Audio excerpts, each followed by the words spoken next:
Hey, what's up? It's Tati back with another review of AEW Dynamite. Before I get into the results, you guys, the one thing that been bothering me this whole episode was about the Grand Slam tournament. You guys know the winner of that will face MJF for the Triple B at Dynamite Grand Slam, September 22nd, whatever it is. Now, I'm looking at the names of the people who are in this tournament, and tonight we're starting off with two of those matches. And for whatever freaking reason, the main event tonight is Darby Allin versus Nick Wayne. These two motherfuckers are on the tournament. And I'm just wondering, do you just have to be a fan favorite just to be in this tournament? Or does it have to make sense as to why you would earn a spot into these tournament?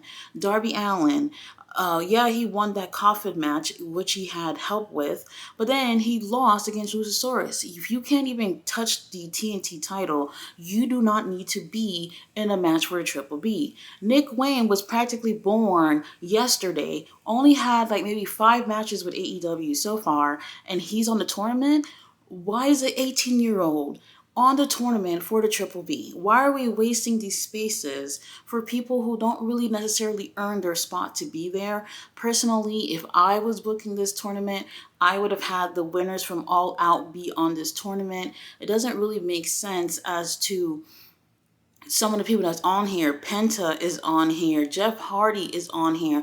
I'm all for giving these people opportunities, but it has to make sense. This is the biggest prize in AEW. The people who should be going forward, earning a spot to be in this tournament should be people who have been taking some W's along the way to get here. I would have loved to see Miro on this. Samoa Joe didn't win at all out, so that's great that he's on. And plus, he got a feud with MJF going on. Roderick Strong. Sure, he has not won anything, but he has a feud with MJF and Adam Cole that's obviously going to get somewhere, so it makes sense for him to be here. But everybody else, Nick Wayne of all people, deserve to be in this tournament. It has to make sense. That was the one thing that was bothering me. Tony Khan, when things make sense, people will watch the show more often. People are going to want to watch the show. Not when you just throw people names into a hat and just start picking it and they end up getting opportunities. This stuff doesn't make any sense at all. All right, guys, now that you heard me complain, let's get into the review. So we start off the night with Orange Cassidy. He is getting so much love from the crowd. And you know what? Whatever. It's rightfully so. Now, he lost the title at All Out to Jon Moxley. Thank God. He said that AEW told him to keep his ass home, but he doesn't want to do that. He's going to come every week regardless. I mean, if I was Orange Cassidy, honestly, I'll take a little vacation and go to a spa or something because this guy is banged up. Now, when he's making his way out of the ring, his music is playing. Then all of a sudden, Jon Moxley's music interrupts, and Moxley's coming out to the ring with Claudio Castagnoli. And you know what? I love Claudio. He's one of those people you want as a friend. And then here we go. We have AR Fox, who's his opponent, coming out. And he comes out with Darby Allin. Darby Allin is a kiss ass. That's not the type of friend you want.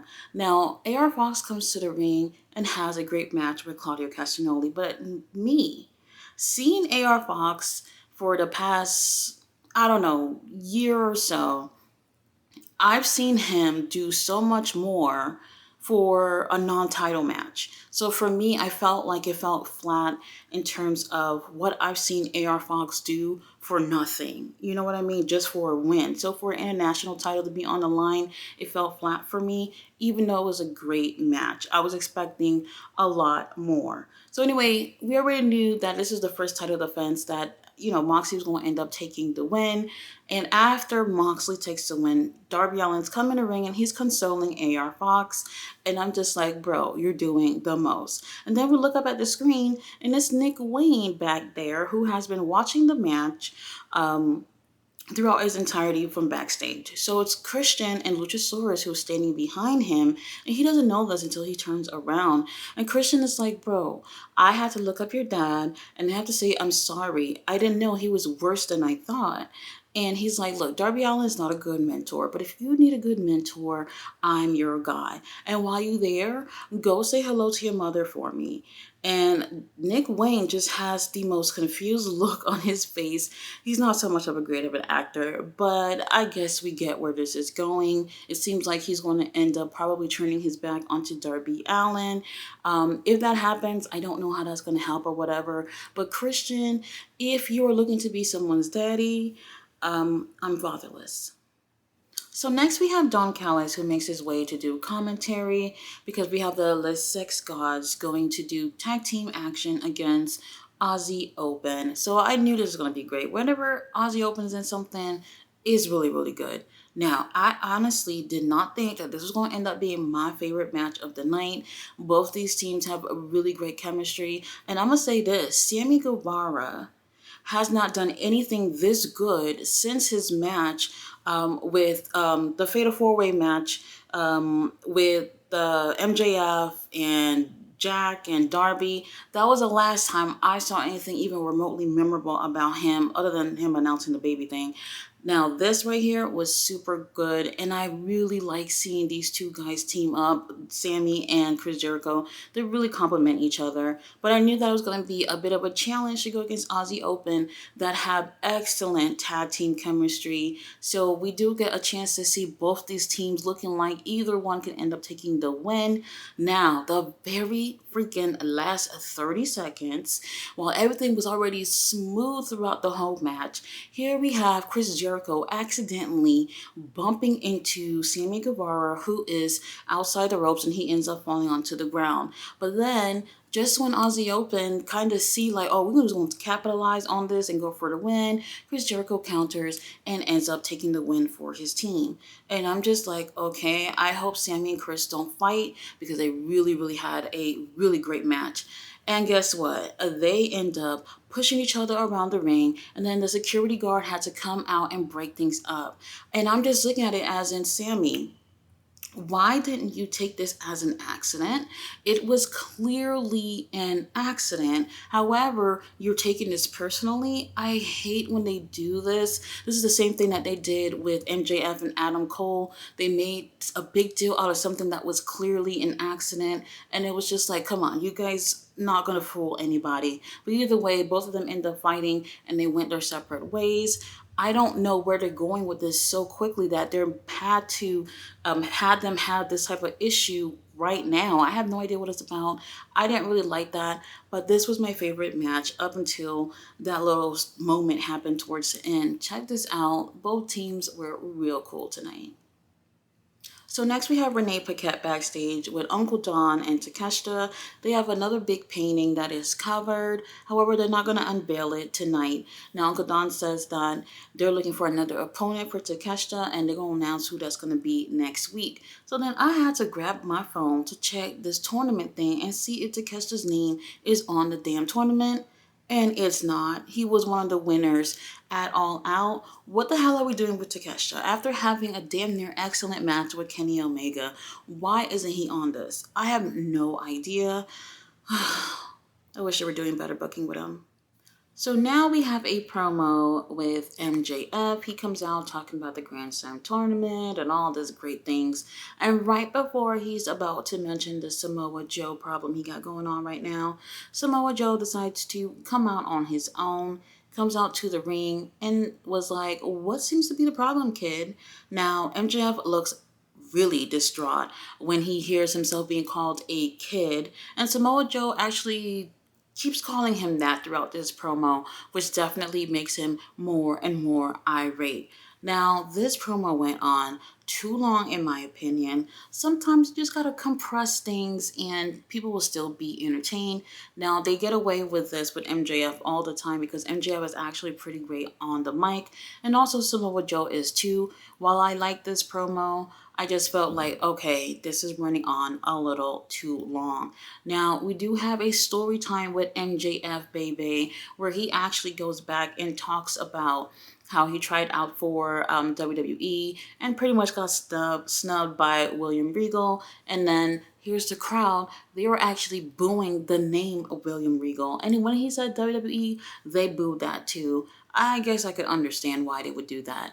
Now, he talks about the time where he had an opportunity to be a security guard for Samoa Joe on screen, and while he was just doing his job, his 19-year-old self got shoved into a brick wall by Samoa Joe, and he says, "Look, I might have been a little kid then, but I'm all grown up now, and I will whoop your ass." And honestly, I like that part. I don't believe that MJF could kick Samoa Joe's ass, but it is what it is. So now Joe is like, "Look, back then I didn't even think of you as a little kid. I thought of you as a little bitch." And then that's when MJF slaps Samoa Joe, and it kind of seemed like something a bitch would do, which was that little tiny slap across the face. And I was just like, damn, MJF, like, we should actually be able to hear that, and we didn't. Now, from there, Joe is like, "You know what? I'm joining that tournament and I'm going to make it all the way to the top and I'm going to go against you, whoop your ass, and take the Triple B away from you." And honestly, I'm convinced. Now, throughout this promo, we had all types of chants here, including "Joe's going to kill you," which actually makes sense. And then we also even had tiny dick chants. Wow, only pro wrestling. Now, when that happened, we end up having a scuffle between these two guys. Samoa Joe is definitely looking much better at first, and then MJF ends up kind of beating on Joe, and then Joe turns things back around, and that's when we have Adam Cole running down to the ring, and surprisingly, no security came out, nobody came out throughout this whole thing. It is what it is. So now Adam Cole comes out, and you can see here that MJF neck is really hurting. He's crying, he's screaming, shouting about his neck, and we have the doctors that come out so they can attend to him. Samoa Joe probably already made it halfway to his car, but then he comes back and he's like, "Look, he's gonna beat his ass, and the next time that he gets his hands on him, he'll make sure that he'll have his neck unattached or whatever."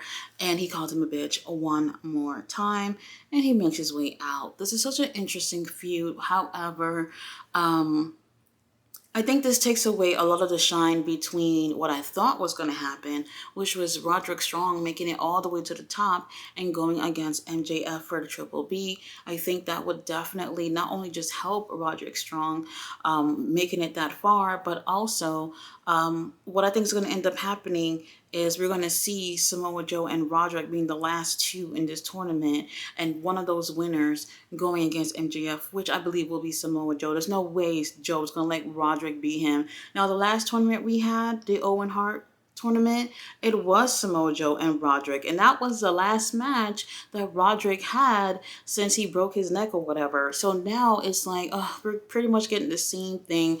This tournament is becoming super predictable, but the promos, they're good. I like it. So now, while the doctors are making their way out with Adam Cole and MJF, we hear Roderick Strong screaming from the back, "Adam, Adam," whiny and crazy and shit. Then he stops to talk to Adam, and Adam is like, "Man, you see MJF? Do you see how hurt he is? I gotta go over there and make sure he alright." And Roderick is so offended that his best friend would rather go with his other best friend instead of being with him. Now, this moment here pisses me off because we had a very strong, serious promo from Roderick Strong earlier in that night where I felt like if you weren't sold on Roderick at that point, that right there would have sold you with him being on this tournament and possibly winning. So then when that moment where he is back to the whiny Roderick Strong, I'm just like, hold on, this don't make sense.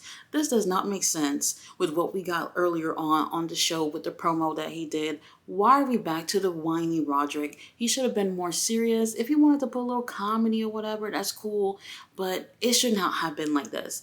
Now, Roderick, he is also in the tournament. His match is against Trent Beretta. I personally wanted Roderick to advance into this tournament based off of the storyline, and I really do think that he hasn't had the best showing since he's come to AEW, and I felt like him advancing to actually going against MJF for the Triple B would be very, very beneficial for his career in AEW, but it is what it is. When he comes in the ring, we have the Kingdom that actually takes off the brace before the match, which I thought was kind of funny. Trent Beretta gets in there, takes off his jacket, and his abs are on point. I have nothing to complain about with that. They have a really good match here. Nothing to really complain about here. The issue here is that we're still going off of this neck injury thing. So this is actually going to be something that helps Roderick with this tournament, and also can be something that is not an advantage for him as well. So as soon as we have Trent Beretta gives him a DDT, he rolls out the ring, he is screaming in pain, his neck is hurting, and it's taking him a while to get back into this match. But he ends up keep wrestling and keep holding onto his neck here and there. I really don't think anything is wrong with him. After he does take the win though, here we have the Kingdom. They come back and together they put the neck brace back on his neck, and then they put him over their shoulders. I'm just like, what the fuck? It was really funny though. So even though Roderick Strong ended up winning this match, which is what I wanted for the tournament, now I have to say this about Trent Beretta. Trent Beretta is super talented, and he shows this every time he gets in the ring. And it's a shame he's never won a title in WWE. He's never won a title at AEW either. I really do believe that he needs to ditch the best friends and do things on his own, and then he'll end up getting some recognition and getting a title on his waist, which I really do feel like he deserved. Wheeler Yuta did the same thing, end up leaving the best friends, and look at where his career has gone. Sure, they can be friends behind the scene, but on camera is holding him back, absolutely. Trent deserves better. So backstage, we have Toni Storm with Renee Paquette, and Renee's asking her why she caused the match for Ruby Soho. Ruby could have been the TBS champion. Now, we have Toni Storm, who is obviously in distress, doesn't even know what the hell Renee is talking about, and she's like, I don't know what you're talking about, but if that did happen, that's in the past. Let's move forward to the present and then on to the future. Now, they are going to have another Fatal 4-Way match to determine the winner to go against Saraya for the AEW World title. Yippee, another Fatal 4-Way match. All right, so on to one of my favorite promos of this year. We have Hangman who comes out. He was doing some open charity battle royal, whatever, at the pre-show for All Out. He ended up winning, and I knew it. The second Hangman came out, I just knew he was going to end up winning the whole thing. Now, he decided that he's going to donate the $50,000 to the Chicago Education Fund, whatever it is, and the thing was that he was supposed to come back on All Out, and they announced it, but for whatever reason, I'm believing that it had to do with time, they end up scrapping that, so then they put him on Dynamite tonight. So while he's talking, we have Swerve who comes out, and I'm like, okay, this was a little bit random, but then Swerve gets on the mic and absolutely decimates Hangman. Matter of fact, the promo kind of feels a little personal, and one of the things that I really found to be funny was that they were talking about how Hangman, since he's walked into the doors of AEW, he's had opportunities. He's even won the AEW World title, which that run was a fucking joke. And which, I mean, I really do see it that way. Personally, I'm not a fan of Hangman Adam Page. I just feel like he just has not done anything to convince me as to why he should have gotten any opportunities like that. Obviously, he is friends with some people in very high places. Now, throughout this promo, like I said, things do feel personal. Everything that Swerve is saying, he's clowning him, but it's absolutely true. Hangman, he has good things to say about his career, but where is he now? He's not really doing anything. And then Swerve is like, bro, we haven't seen you in a while, and now you're over here doing pre-show matches, winning for charities for Chicago Education Fund. All they do is have kids who are going to be delinquents anyway, so you're wasting your money donating to them. And that felt really harsh to hear, but part of it is actually true. So Hangman is visibly bothered by everything that Swerve is saying, despite it being true and all. He decides that he don't want to hear this shit anymore. He's actually gonna just leave. And I'm just like, damn, you ain't gonna slap Swerve or anything. He ends up walking away, and then Swerve ends up mentioning his kids and wife. And that's when he turns around and runs back in the ring and does nothing but get into his face. And then out of the blue, Brian Cage ends up attacking him. And I'm just like, what is this? Ugh. this didn't really need to happen, the attack thing. Now, we had a really strong moment with Swerve and Hangman, and then later on, they go and announce that we're going to get Hangman versus Brian Cage 3, and I'm just like, wow, who wants to see this right now after we just got some really great stuff from Swerve? What the hell is going on here? Now, I don't know what it is with AEW. I'm pretty sure they're trying to build it to get to Swerve and Hangman. I get it, but it just still feel kind of weird that we're just gonna get something else right now. They're just teasing us with the whole Swerve thing, and I don't know. I just didn't like it.